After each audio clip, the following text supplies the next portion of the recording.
আসিলে একবার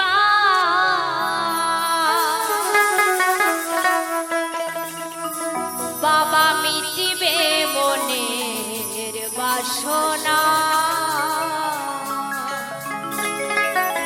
তবে সত্যি কথা, আজকের এই এত সুন্দর পবিত্র জায়গায় যে একবার আসবে তারই মনের বাসনা পূর্ণ হবে।